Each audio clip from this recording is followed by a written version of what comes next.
Shalom and welcome to this edition of Revealing the Truth, where we cover the headlines, the heartlines, and biblical truth. I'm your host, Messianic Rabbi Eric Walker. In the turbulent 1960s, a renegade Capuchin friar set out to end the foster care to prison pipeline. His actions inspired a community, sparked a movement, and built an enduring grassroots organization. For over 50 years, the Downingside Adoption Agency has been rescuing our neediest children from the nation's blighted foster care system. This David versus Goliath story continues today. America's youngest hostages looks inside the system from the points of view of social workers, parents, and foster children themselves. With 500,000 children held hostage by a system designed to perpetuate itself, this book is a call to action for ordinary Americans. All proceeds from the sale of this book support Downeyside's mission of finding permanent families for hard-to-place children in foster care. Ian Keldoulis is an Australian writer who has lived in New York City for more than 30 years. He's written for PBS, Showtime, and publications including the New York Times and New York Magazine. Following a decade of working in advertising and marketing, Ian is focused once again on creative writing. In 2017, he published Toys on Demand, a satiric novella about what happens to Santa Claus when the North Pole melts. The feature-length screenplay version has been placed in numerous screenwriting competitions globally. His hour-long dark comedy TV pilot, The Sinking of America, won Best Short Script in the 2016 Oaxaca Film Festival. Here to talk about America's Youngest Hostages, a nonfiction book on the deplorable state of foster care in the United States, on behalf of the Downeyside Adoption Agency, is author Ian Keldoulis. Ian, welcome to Revealing the Truth. Thank you for having me. I'm very delighted to be here today. Thank you so much. Well, it's an honor to have you. I'd kind of like to know a little bit about your background. You're Scottish, Irish, Australian. Do you have, did you grow up in the church? Were you exposed to the church? Yes. Well, on my mother's side, I was raised Presbyterian with a Scottish connection there. But I went to a religious school in Australia for 9 years. That was what in America you would call Episcopalian. Right. In Australia, it was Anglican and actually Church of England when I was at school. And that was a very religious institution. It was a boarding school and a day school. I was mostly a day boy there. It had about 900 students, and we had very, very regular religious activity, several chapel services a week, hymn practice, which you don't really want me to get to sing you any hymns, I can tell you. Even all those years of practice, I've never really had a good voice. And of course, we had divinity lessons as well. So it was a very thorough religious upbringing. For around 9 years, I went to that school. Almost all of my education for junior school and high school. Okay, so how did you get involved with the Downeyside Adoption Agency and this story of this renegade Capuchin friar? How did the story capture your attention? Well, as you mentioned in my bio there, I worked in advertising for a while, and I used to run my own small advertising agency, which had some very large clients. And in New York, a lot of the work is financial work. That's, it's the financial capital.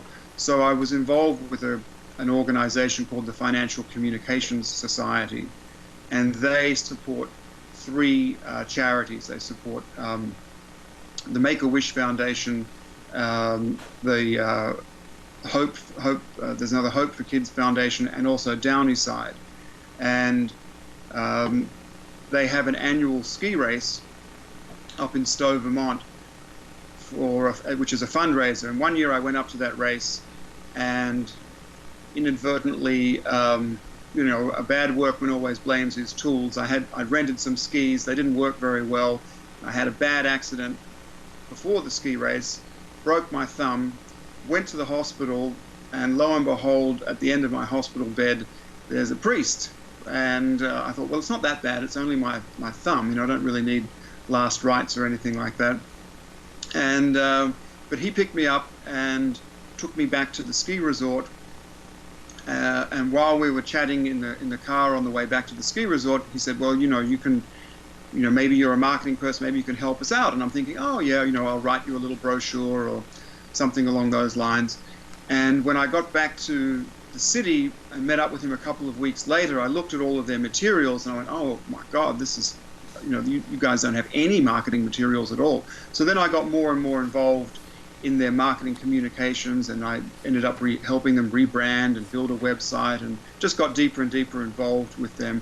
But the main reason why that happened was I was just very, very impressed by their dedication and level of commitment and the type of work that they were doing.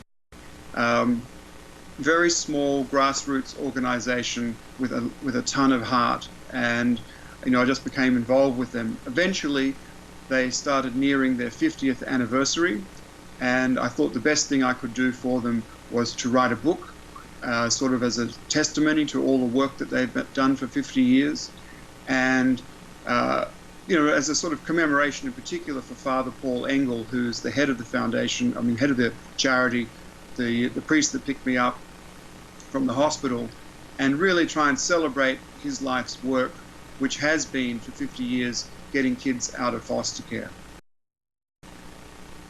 How large an issue is foster care in the United States? Well, it's a big issue, but it's one that people don't really talk about. That's another reason for writing the book. There are at any one time, there are close to 500,000 kids in foster care. They rotate through the system. A lot of kids go back to their families, but a lot don't. And some kids get stuck in foster care for years and years and years. There was an act brought in by Congress in the 90s trying to limit the amount of time that kids spent in foster care, but that's been largely ineffective. So you find kids that are stuck in the system for sometimes over a decade until they age out at the age of 18. And they're not really equipped to enter society at that point, and you have a high incidence of foster care kids going into the prison system. And that's originally what got Father Paul interested in this problem to begin with. Was he was working in two penitentiaries in Massachusetts in the 1960s, and he saw then how many of the inmates, he was saying was close to 90% or over 90% of the inmates had originally been in foster care. And to this day, you still find the same kind of scenario where a lot of people that are locked up have been institutionalized since they were children. I'm in Alabama, and there is a foster care system here, and as I got to know people within the adoption side and the foster care side, there are families that take in 5, 6, 7, 8, 9. They're paid per head, and they are committed to this is how they make their living. They don't go out and work. They don't take jobs. They don't do anything but work the system. And the system is they provide homes for children who can't find what used to be orphanages. That was, now I grew up in the 50s, so we had orphanages in the 50s. We didn't have foster care. If you didn't have a family, you went to an orphanage. I don't know if there was a troubled family, what that looked like. We weren't privy to any of that as children, which, children don't really understand any of that to begin with. But there are adults who are quite committed to working the system, have found a way into the system, gotten approval through the system. I have experience in California of having gone through foster care training because I'm an adopted father. So before I could adopt my daughter, I had to be a certified foster, I had to be certified as a foster parent before I could be allowed to adopt a child. Now, I had already had government clearance, so I was fast-tracked because it was only a 6-week window to get everything done, because the baby was going to be born and the agency didn't want to take it and place it in someone else's home, we were going to be the designated adopted parents. So we dropped what we were doing and we went to these classes, and they were a joke. Right. They were just an absolute. It was like if you had. It was almost like opening the newspaper and looking at a headline that says 90% of people have less common sense than Eric Walker does, and their children survive. Right. Yeah. There's not really. Well, there's a lot of issues that you've just brought up. I mean, first of all, every state has its own system. So the California system, I'm somewhat familiar with. They have a system where they don't really want the state to become a surrogate parent. Even though that's the goal of it, it really doesn't work. That's why they're trying to push you through that system very quickly, so that the state isn't responsible. That doesn't really work out in practical terms. The state still ends up holding lots of kids in foster care for a long time. But the foster to adopt system is really their main goal in California. So the training that parents get is often minimal, if non-existent. The main thing that the foster care system wants to do in that sort of circumstance is to vet you and make sure that they feel like they're off the hook in terms of any liability that they may have. They want to make sure that you don't have a criminal background, you don't have any other child molestation thing, all that kind of stuff. They want to vet you just so that they can say, look, we found a decent person. But they don't really do much in the sense of actually preparing you for the responsibilities of childhood. And in your case, it sounds like you've got a newborn child. What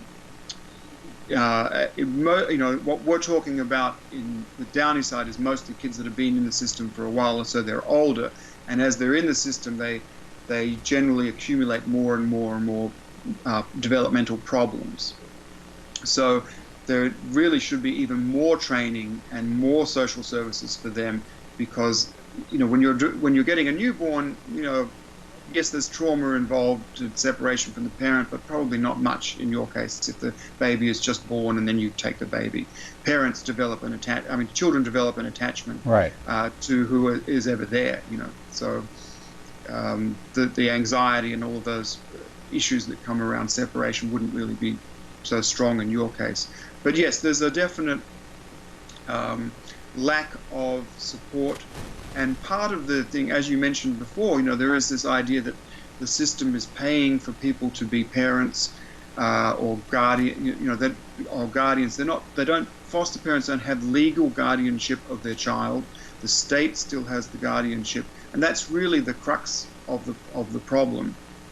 And people do get into that situation where, yes, they take on 5, 6, 7, sometimes 8 kids as a source of income, but then they're not really necessarily trained as social workers or people that are capable of managing those kids. And nowadays, the usual solution is the kids just get put on all kinds of medication, and they just get subdued, so they're easier for the parents to manage. But of course, that makes learning and participating at school and all of those other social activities much more difficult for those kids if they're extremely medicated.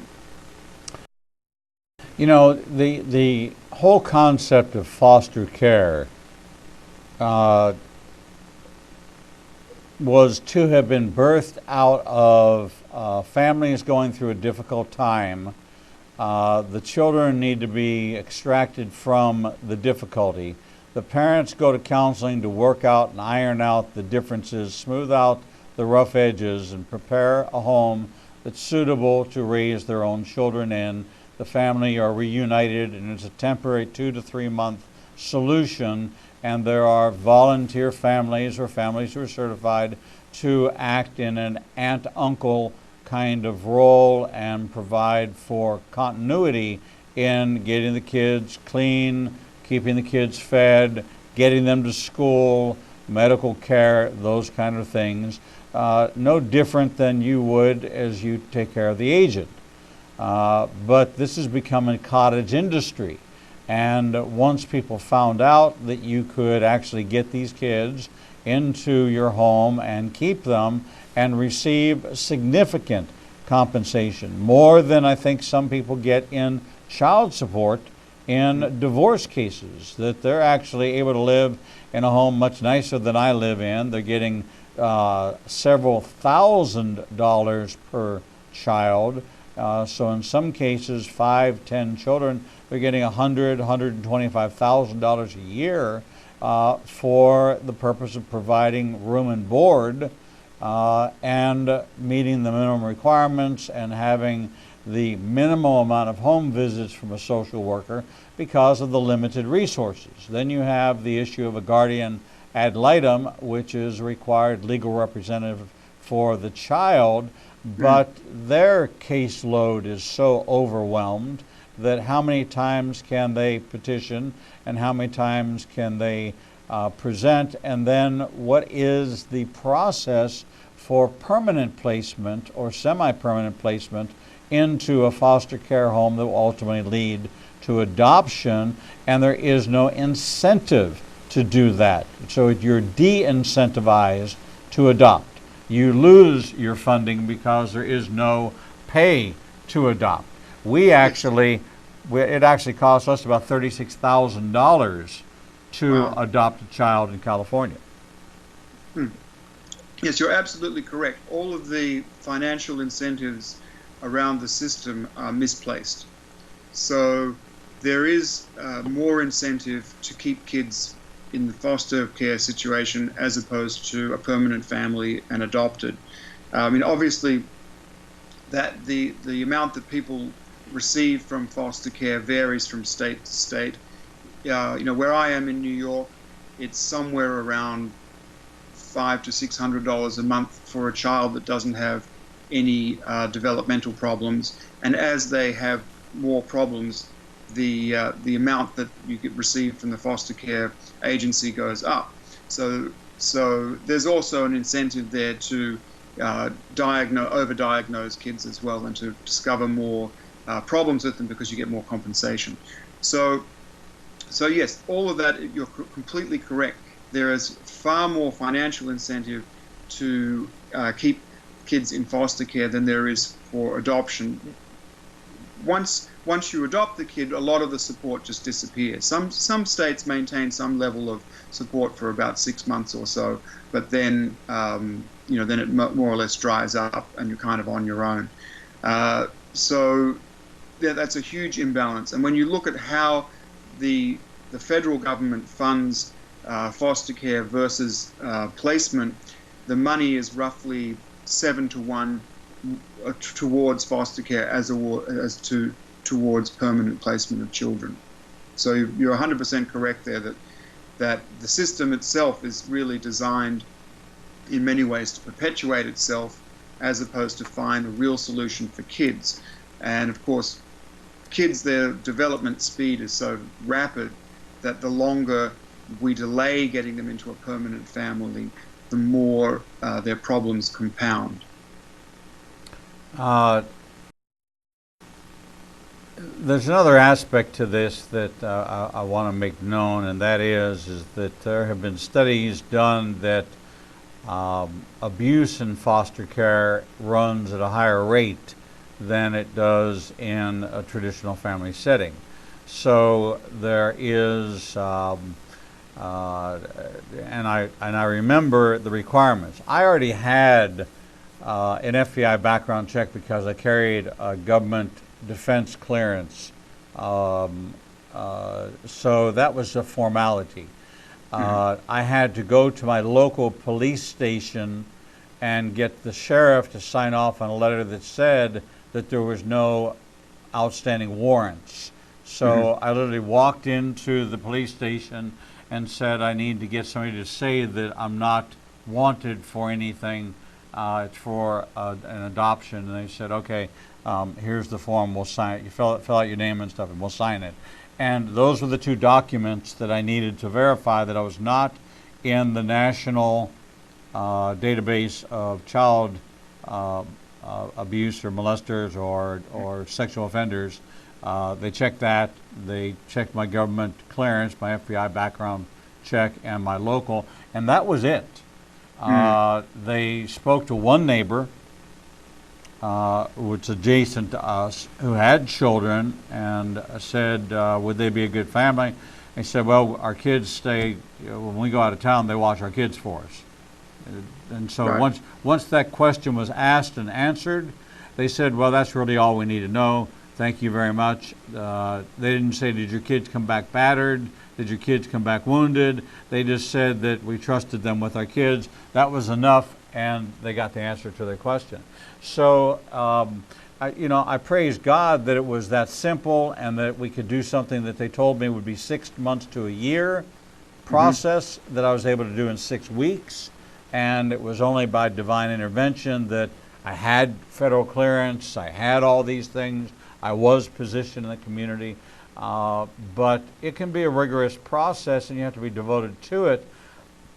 Now, there are a lot of people who have been in it for a very long time, and they're kind of out, if you will, touting their availability to take on additional children because they've processed out an 18-year-old.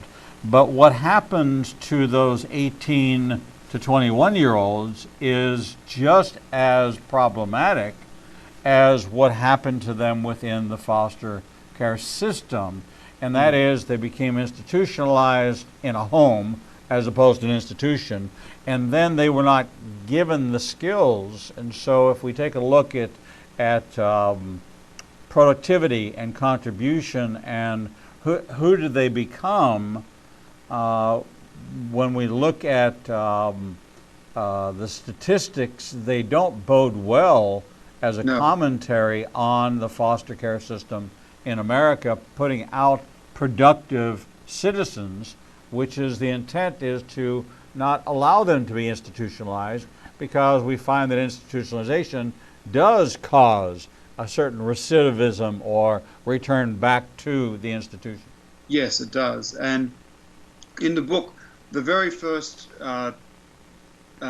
sort of adolescent, he wasn't really a child, adolescent that Downeyside found a home for is a very good example of that kind of thing. He was in a reform school in the 60s in Massachusetts, and the reform school system was set up for what they used to call juvenile delinquents, and he'd done a bit of petty shoplifting and things like that, and he was in the reform school, came out of the reform school, was living in a rundown hotel in downtown Springfield, Massachusetts, and just happened to get off the bus and go to the chapel and met Father Paul. And Father Paul knew some people in the community and arranged for this young guy, he was about 16 at the time, to go and live in an informal adoption with a woman named Margaret Downey. And Margaret Downey really became his mother, even though he was not formally adopted, and they developed a lifelong relationship.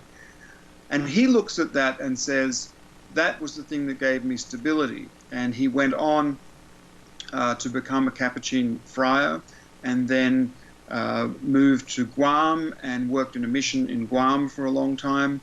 I think he's just returning to America now, and taught grade school there, did all of these wonderful things that have had a marvelous impact on hundreds of other people, if not thousands of other people, because he got that stability and he got a real family and a real home.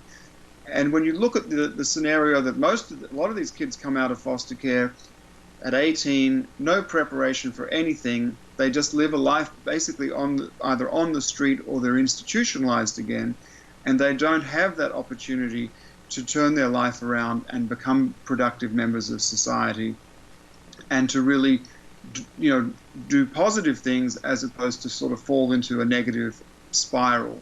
And so you're absolutely right there. That's one of the key problems with the foster care system is it does perpetuate that. It perpetuates this endless institutionalization of children who then become adults who become institutionalized as well.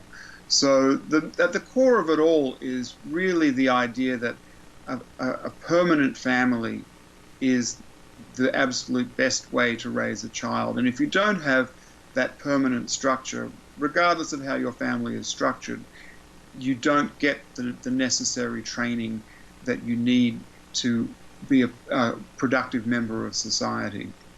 And so that's kind of at the core of the book as well. We're talking with Ian Keldoulis, author of America's Youngest Hostages, The True Cost of Foster Care and Who's Paying for It.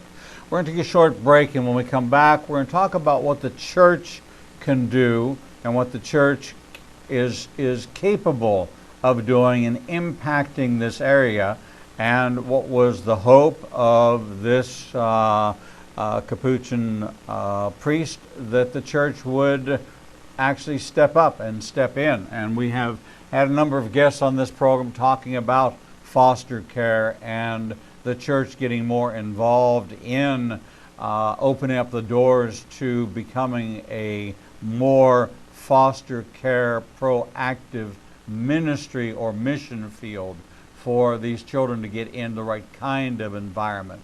We're going to take a short break, and we'll be right back with Ian Keldoulis talking about America's Youngest Hostages, the true cost of foster care, and who's paying for it. We'll be right back.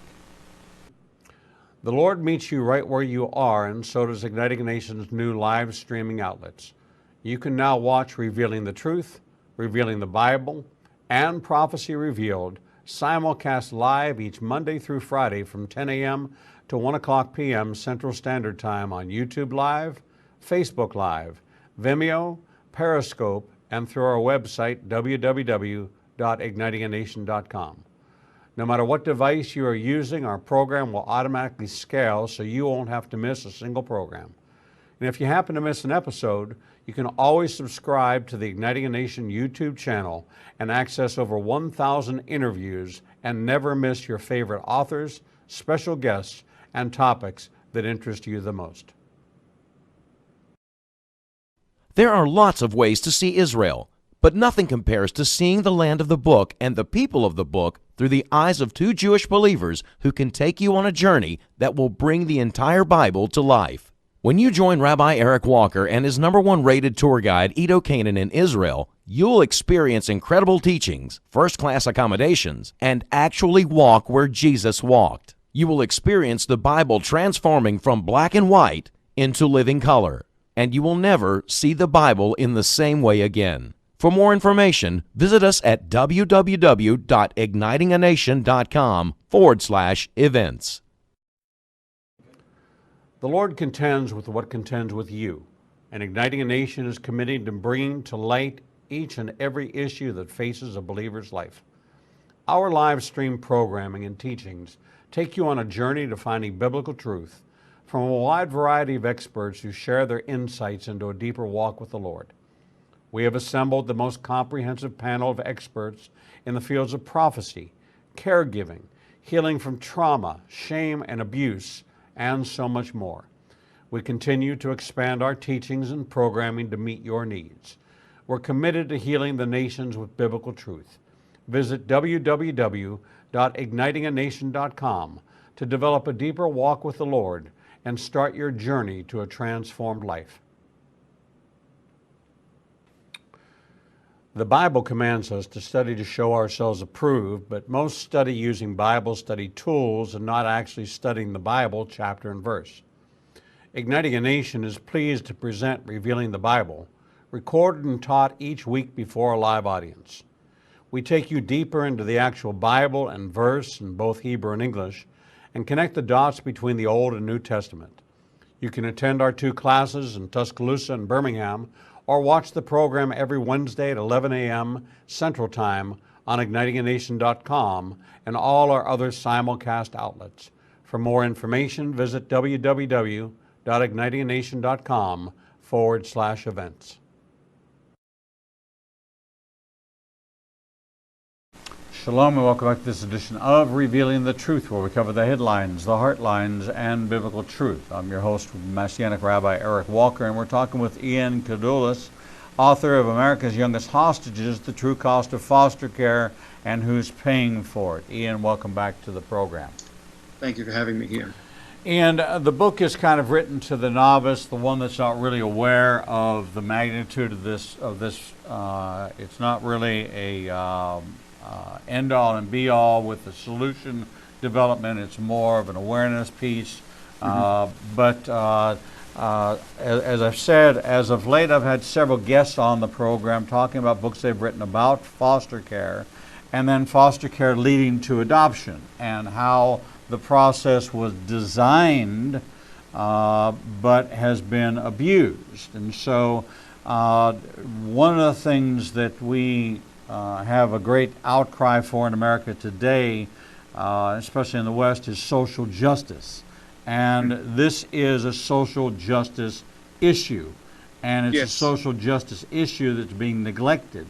And so if we are going to be, quote unquote, relevant, and we're going to talk about sexual identity, if we're going to talk about climate, if we're going to talk about same-sex marriage, and we're going to talk about what they consider to be social justice, we have to apply the same lens to this issue of social justice, and that is the plight of 500,000 children a year. And these are not the same children because there is a turnover. What is the ratio of turnover? Is it 10, 20% turnover each year? Well, it's probably closer to 40 to 50%. Most kids do, I mean, a small majority of kids, probably 50 to 60%, do get returned to their parents, their birth parents. But they can often go back into the system again. A lot of the situations are, as you mentioned earlier, it's really set up for the parents to work on their issues, and they take the kids away, supposedly temporarily. The parents do work on their issues. Maybe they've got some drug abuse problems or alcoholism or something like that. They go off, they get treatment for that, sober up, come back in front of the judge again, get their kids back, and then they end up stressed out again because they're now dealing with their kids, and their kids are also maybe a little bit more messed up because they've been in the system. That triggers all of their previous issues. They go back to their alcohol or their drugs, and the kids go recycling through the system again and again and again. So that's one of the issues there, is that the 500,000 kids that are in the system, many of them are repeat visitors to the system, but some do get stuck. Quite a large number do get stuck in the system without going back to their birth parents, and that number is probably around 150,000. I'm not entirely sure, but it's probably around that proportion of the kids that just stay in the system and don't get out on an annual basis. And some kids do stay in for years and years and years. There was a recent court case in New York where they were suing on behalf of some kids, and they had been in the system for, I think, 11 or 12 years. Do we have any statistical analysis that talks about kids coming out of foster care and moving into the prison system? Yes, I do go into that in the book. I can't remember the figures directly off the top of my head, but it's somewhere around 40 to 50% of kids are incarcerated within a few years of aging out. I'm not sure what the longer term incarceration rates are, but it's pretty high. It's roughly around probably 5 to 10 times as high as someone who isn't in the foster care system. So it's a massive impact. So if we take a look at statistical analysis, approximately 2.5 million adults are incarcerated in the United States. If we take 500,000 children and we take 50% aging out, that's 250,000. If we take 50% of that moving into a prison, into incarceration, into the penal system, that's 125,000. That represents over 5% of feeding of just a river flowing into the prison system, of which we have overcrowding. We have problems. We don't have the ability to evaluate and treat. the chronic mental health issues that are attacking a population of people that are becoming suicidal. Suicide rates have increased consistently every year, 10 straight years in a row. Wow. We just covered this last Thursday. So suicide is now becoming an answer when it wasn't even a consideration. 25 years ago, it was an oddity. Today, it's something you read about almost every day. Mm. So we're raising up and we are not feeding.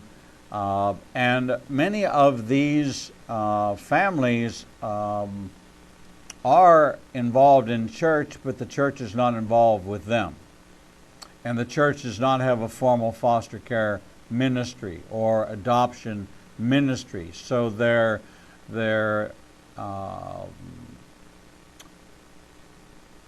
allowing or encouraging the families to come, but yet they have nothing for them as far as programs are concerned. I think this has been the clarion call from the guests we've had on who have been talking about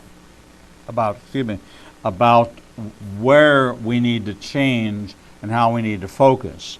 And the churches that have been focusing on one, special needs children, autism, physical challenges, and providing families with support, both from an area of just a day off, just a place to know that your child is going to be taken care of and is with other children, and you can get an hour to go have lunch with your husband for the first time in months, that you haven't had to deal with this 24 hours, 7 day a week challenge, which every one of these families loves their children desperately, deeply, would love to see them healed, and we believe in prayer and we believe in healing, but it doesn't always happen.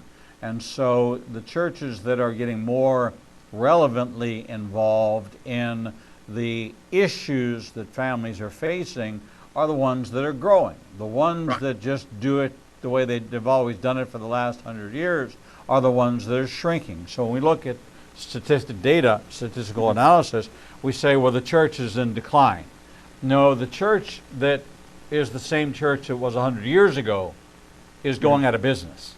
They're not changing. They have not become, they're not meeting the needs. So what they did, because of what they did, the way they did it 100 years ago, we had to create the United Way, because we had to fill in where they weren't doing the work. Then we had to have the Cancer Society and the Heart Society, Heart Fund, and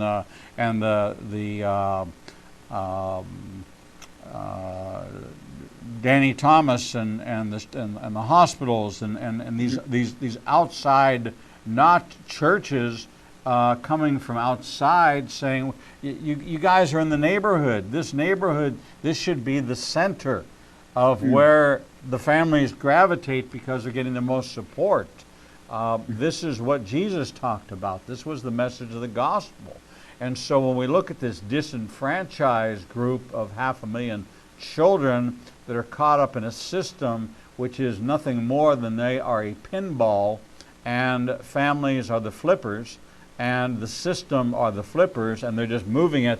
When the ball comes down their way, their only goal is to get it out of the way for as long as they can, to go through the bumpers until it comes back down. They got to flip it back out, and hopefully that they can extend the time and the duration in between without a long-range plan. So there needs to be an overhaul of the entire system. Well, that's not going to happen because it's county-based, right? And so every county has their own system. State-based, state oversight, every state, so that's 50 different entities. So the one entity which is deregulated, the one entity that can create a safe haven, the one entity that can pair up families who are been members for 25 and 30 years, and their kids are grown and they're off with their own children who have a heart to take. They're actually going, I've got a family in Tuscaloosa, Alabama, that are going to Ukraine to bring back a foster child. My goodness, there's a child in the neighborhood that has a need, but that child in the neighborhood, they cannot get certified or signed off on because of the fact that they don't fit the profile. They're too old. They're in their 70s, and in their 70s doesn't qualify them. So they go to Ukraine, and they bring a child here for 6 months and foster care for that child, and then take them back to Ukraine and swap out a child. That's a pitiful commentary on our system that says that a perfectly qualified, I'm 67, that's like saying I'm too old to raise my daughter who's 30. Well, I mean, in a lot of cases, grandparents or whoever is older in a family often raises the kids. If the parents are in a car accident or something like that, the age is really shouldn't be that fundamental an issue. You should be able to adopt at a much older age. But that sort of speaks to the whole level of red tape that exists around trying to get kids out of the foster care system. There's a massive amount of red tape. As you said earlier, it was relatively easy for you to pass the background checks to become a foster parent, but when you try and adopt, the process is a lot more intense, and families have to go through a system where they get certified, and that often can cost up to $10,000 to pay an agency to come in and do all of the background checks for you, check all of the people that are coming in and out of your house, all that kind of stuff. It's called a home study, and that home study is sort of supposed to be like the seal of approval for the family. That can be a very rigorous, time-consuming, and expensive process, which is only really valid inside the state that you're in. Then, when you want to adopt from another state, the other state has to verify that paperwork, which really, in many cases, means replicating that paperwork. So yes, there's a ton of red tape, which is why people like the ones you're talking about go outside of the country to adopt when there are 500,000 kids, waiting for families in the U.S. So it's a very sad situation that is, in many ways, created by the bureaucracy around getting kids out of the system. That's unnecessary. It's horrendous. I mean, the 6 weeks to get certified as a foster parent so we could bring her home was just the beginning of the process to adoption. You had first the child's right had to be relinquished to an agency, and the agency had to place her with us. She had a period of 3 days to which she could change her mind. And if she changed her mind, then by relinquishing it to an agency, she couldn't change her mind. Relinquishing it to us, she could have. So we had to have an attorney involved, very high-priced adoption attorney, and an agency which had their agency fee in order to go around this process. Then we had the issue of discovering that she lied on the birth certificate, and the person's name she listed as the father was somebody who was in the military. Well, there's a law which was enacted during World War II that says that if you have, if you go to try to terminate the parental rights of a soldier, you have to go to the Adjutant General's office and work through the United States government, through the Defense Department, to locate this soldier in order to have him, for whatever period of time it takes, to be able to have him notified that he has a child, and to then see if he's willing to agree to relinquish the rights. Well, we spent 9 months investigating and trying to find, and finally we found the person whose name was on the paperwork, and he said, I don't even know who this person is.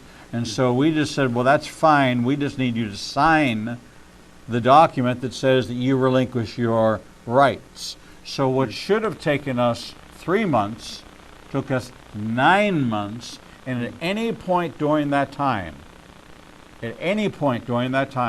a motion, she could have hired an attorney who could have come in and had justification for a reversal of the placement because we had no legal status other than the fact that we'd gone through an agency, and you can pierce that veil very, very easily, because what court is going to deny a mother, if she's of sound mind and not a drug addict and can present a cohesive case for granting her rights, this child, which I now have 9 months of being her father and bonding with, could have been snatched out of my arms. And so I can tell you, the day that the judge declared that it was final, I wept like a baby, and I was 38 years old, and I cried like a baby. This child, this 9-month-old child, was drenched with tears that I could finally take a breath and not wake up the next day wondering if that was the day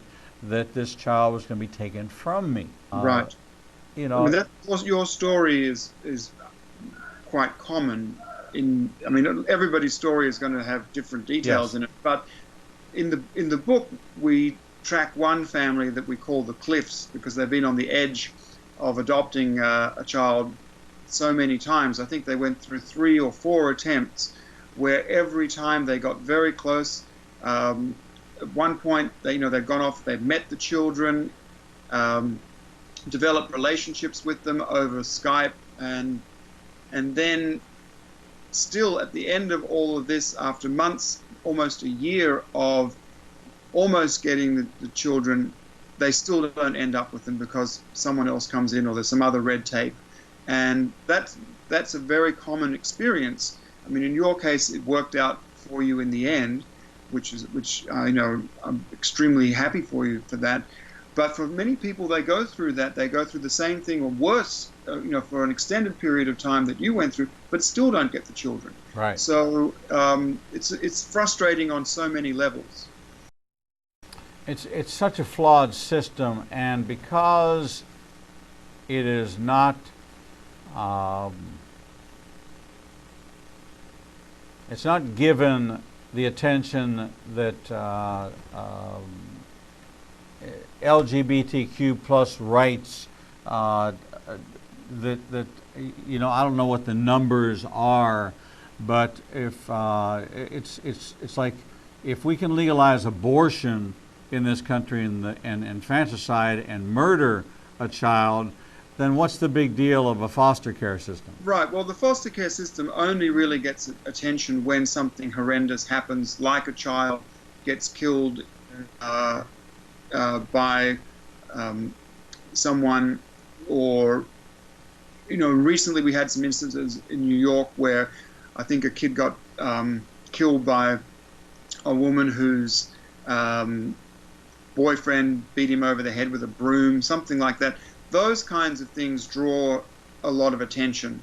But the day-to-day stuff that we've just been talking about, trying to get kids out of the system, the amount of bureaucracy, the cost, the way that the incentives are all in the wrong place, none of that ever gets discussed, and it never really makes the headlines. The things that make the headlines are big dramatic incidences, and usually what they lead to is someone at the head of social services in whatever state it happens gets fired, there's a bureaucratic shake-up, and everyone runs around trying to protect their behind, and things tighten up and actually usually get worse for people trying to adopt out of the system. So the correction that comes in is usually a bureaucratic correction rather than a fundamental changing of the system in a positive way.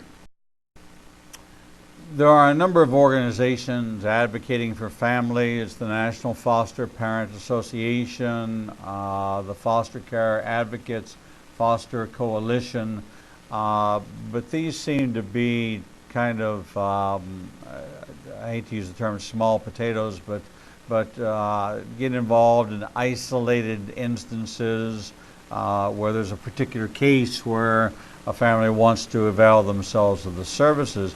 What do we need to do as the body of Christ? So we're going to talk about the church first, in order to bring this, to bubble this up to be something that becomes missional, that becomes part of the vision of what these are the modern day orphans. Whether or not they're orphans because they have parents or not have parents, is not what the term orphan means. In the Bible, a widow and an orphan are those who have been abandoned either through death or through this spiritual. There is an orphan spirit.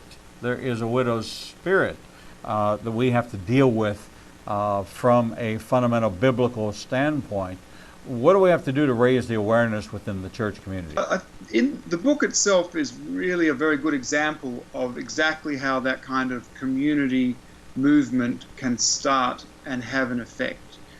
The way Downeyside started was really people that went to the same chapel in Springfield, Massachusetts. Father Paul got very concerned about what he saw happening in the prison systems and the foster care to prison pipeline. He found one child a home, and then he realized that this is something that he could continue to do and to replicate. So when you read the book, and the reason why I wrote the book is his actions are just very, very inspirational. And I think when we look at the problem, we tend to think, oh my God, it's so overwhelming. There's 500,000 kids. It's sort of hopeless. We need big government to come in and solve this because it's a big government problem. I think what's interesting for community groups and churches is to look at how you can take small steps and then build momentum and create real positive change that can gradually scale up. I mean, when you think of Father Paul's example, it started off with one 16-year-old boy. He then found a small organization, and that grew, and eventually Downeyside has placed over 7,000 kids into permanent families. And it's that kind of a solution where it doesn't really take much more than people getting involved on a very local level and looking around at the situation that is around them and then taking very concrete steps. And in the book, we sort of see how that then, once he did that, it then inspired the people in his church. He ended up getting a lot of donations, one of which was a barn and a house. The barn he turned into a chapel, and he had congregations meeting there on Friday nights in a very informal way, and they then got to meet the kids that were in the system that he was looking after, and a lot of the families started adopting those kids. So it's really looking at things from a grassroots level rather than saying, we need this massive change. I do think once you have that organization inside your community, inside your church, you can then go to your congressperson and say, hey, why aren't we paying more attention to that? I think it's better to go that way rather than to immediately go to your congressperson and complain. Best to take the action first and then start talking about more systemic change. I completely agree with you that change from within, creating a model that can be replicated and then taking it to other churches and having them move through communities and finally seeing that it's working will create a grassroots movement that's going to motivate people to legislate to support that and to bubble it up and say we've got to be more accountable. And these are 500,000 defenseless. They don't have a voice. We want to be a voice for them. And so I encourage you, it's Ian Keldoulis is the author of America's Youngest Hostages, The True Cost of Foster Care and Who is Paying for It. You can get it on Amazon. Just click on ignitinganation.com. On today's broadcast schedule, see Ian's name, click on it. It'll take you to a link to buy the book. Ian Keldoulis, thank you. Thank you for writing this. Thank you very much. And I just wanted to mention that if people do buy the book, all the money, all the post-sale money does go towards the charity to Downeyside. So they will be helping kids find permanent families that way too. How wonderful. Well, God bless you and thank you for all the work you're doing. Well, thank you very much. It's been a pleasure being with you. Thank you. We're going to take a short break, and when we come back, we'll bring you the next edition of Revealing the Truth.